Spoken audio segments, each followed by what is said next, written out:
Mga tauhan mula sa Regional Police Community Affairs and Development Unit 13 sa matagumpay na pagpapatupad ng Anti-Illegal Drugs Awareness Symposium at VAUSI Orientation para sa mga estudyante ng Father Saturnino Urias University, Libertad, Butuan City, dakong alas 10 ng umaga nito lamang Agosto 20, 2025. Lumahok ang humigit kumulang 780 ng mga estudyante sa nasabing aktibidad kung saan tinalakay ng mga kapulisan ang mahahalagang probisyon ng Republic Act 9165 o Comprehensive Dangerous Drugs Act of 2002, kabilang na ang mga pisikal, emosyonal at sosyal na pinsalang dulot ng paggamit ng ipinagbabawal na gamot.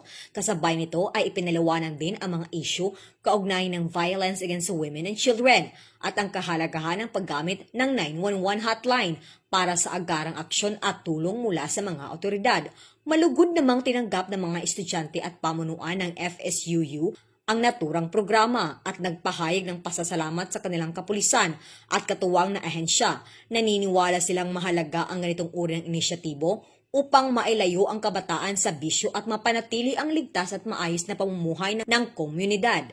Layunin ng aktibidad na higit pang mapalawak ang kaalaman ng kabataan at buong komunidad hinggil sa masasamang epekto ng ipinagbabawal na gamot at upang mapalakas ang suporta ng mamamayan sa mga advokasya ng pamahalaan laban sa iligal na droga at karahasan. Mula rito si Police Regional Office 13. Ako ang Police News Network Correspondent, Patulungan K. Francisco. Alagad ng atas, tagataguyod ng balitang pulis.